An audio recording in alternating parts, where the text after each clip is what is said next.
Celestia Quixs, pronounced Quixs, has been putting the receipts on the table for so long that the table itself is now evidence. This episode covers 3 territories from Celestia Quixs: the experience of fighting for medical care and basic survival inside systems designed to deny both, the family dynamics that compound that isolation, and the question of what it means to advocate when the mechanisms meant to help are either broken or actively harmful. Let's start with the medical neglect and exclusion at the center of all of it. The frame here is a question about what happens when every institution a person depends on, medical, legal, familial, governmental, reaches the same conclusion at roughly the same time. The post on systemic medical neglect opens with the person's own words in a conversation with an AI. "I need someone to talk to, but I'm afraid to talk to anyone anymore because everyone thinks there must be a solution to every problem. No one will just sit with me in the reality that there are no solutions." That sentence does a lot of work. It is not a request for help. It is a description of what help has become, a mechanism for other people to exit the room. The post documents a pattern that runs across every system the person encounters. In the healthcare context specifically, the electronic health record flags, litigious, resource-intensive, travel through Epic's Care Everywhere framework nationally. A 2021 tag from a Kansas provider follows the person to Nevada before they even arrive because of a merger between SCL Health and Intermountain that pulled the records in advance of the system's go-live. The EHR is supposed to coordinate care. In this case, it coordinates something else. The post on fighting to breathe puts it in plain arithmetic. The person needed a 50-pound oxygen concentrator moved 4 feet. It took a 20-minute argument. The post frames this as one instance in a pattern. They redefine the request. They gaslight about reality. They prioritize their comfort over my survival. The compliance trap post maps the structural version of that same dynamic at scale. What happens when the data silence created by a medical blacklist gets read by SSA's automated auditing system as evidence of health improvement, triggering benefit termination, retroactive overpayment, and then a treasury levy on every account tied to the person's social security number? No court order required. The post describes this as a closed loop. The circuit is flawless, automated, and lethal. The HIE gatekeeper cuts off care. The SSA AI uses data silence to strip income. The EM 26005 Rev Treasury centralization drains liquid assets. Executive Order 14321 uses the resulting homelessness to execute permanent physical confinement. And the post on why diagnostic acronyms get used adds the layer underneath all of it. The person is a late diagnosed level 1 autistic, CPTSD, hypermnesia, multiple terminal pulmonary conditions, medically blacklisted, and still describing herself as someone whose life is an epic, not a tragedy. The CQDX podcast episode 5 post pulls the arc together across the healthcare and identity verification territory. ID.me failures, algorithmic benefit termination, clinical blacklisting, and names the consistent thread. Systems designed to serve access functioning instead as gatekeepers, with the people who have the least institutional leverage carrying the full cost of every failure. The confronting isolation post lands that cost in a single moment. The person sitting alone in the chat at her own album premiere, her ex-husband in the same unit, not watching. That's the segment heading, not a metaphor. The question in this territory is how a family system can function over decades to extract resources from one person while making that person responsible for the extraction.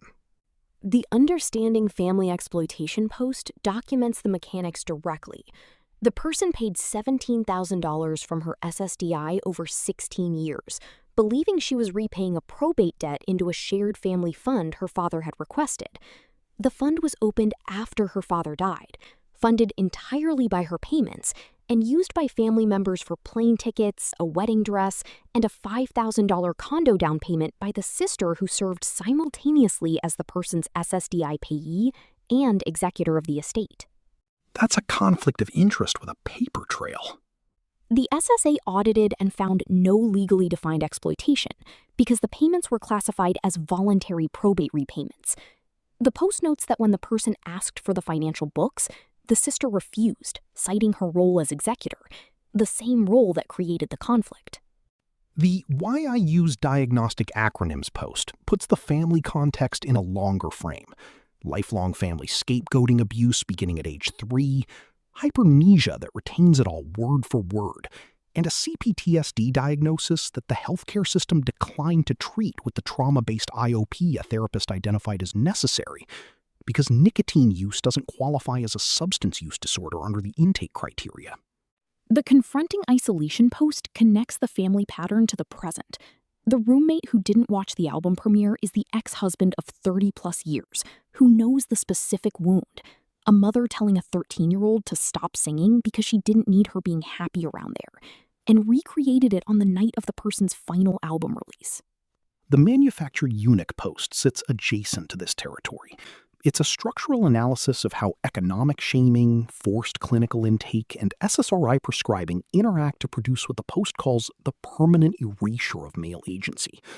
It's the one piece here that steps back from the personal and maps a dynamic in the abstract, though the observation about who gets blamed for the output applies across the board. The Advocacy Gaps post starts with a simple question directed at an attorney with a large YouTube following who has been warning SSDI and SSI recipients about automated benefit cuts. What is he actually doing to stop this beyond the warning? The post is direct. Is he going to represent any of us in a restoration of benefits case? Is he speaking to his colleagues in his legal society or the state bar and rallying them to prepare for an influx of cases? The post frames the warnings as fear-based content that monetizes the anxiety of people who cannot rally, lobby, or organize because they are too ill to leave their homes. The person filing grievances to CMS and HHS-OIG, reaching out to law firms and investigative journalists, and getting back the same answer: we cannot compel a doctor to treat you, while the attorney posts videos, is a particular kind of asymmetry. The Preparing for Collapse post extends the analysis. It connects the agricultural threats, the healthcare blacklisting infrastructure, the Doge AI sweeps, and the civil commitment pathways under Executive Order 14321 into a single argument about who ends up warehoused when the systems finish their work, and who is already positioned to manage that population. The AADJ versus Epic class action gets mentioned in the Advocacy Gaps conversation as the one visible legal effort in this space, and the post points out that it focuses on applicants trying to get approved, not on people already in the system with propagating flags that cause providers to avoid the record entirely without technically blocking access to it. The distinction the post draws is precise. The records travel via Care Everywhere. The flags travel with them. Providers see the flag and decline to engage deeply enough to become ethically bound. That's not information blocking. That's plausible deniability at scale.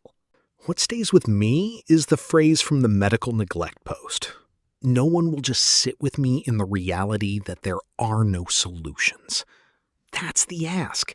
Everyone keeps handing back a solution. The next episode will have more from Celestia Quixs. The record keeps going.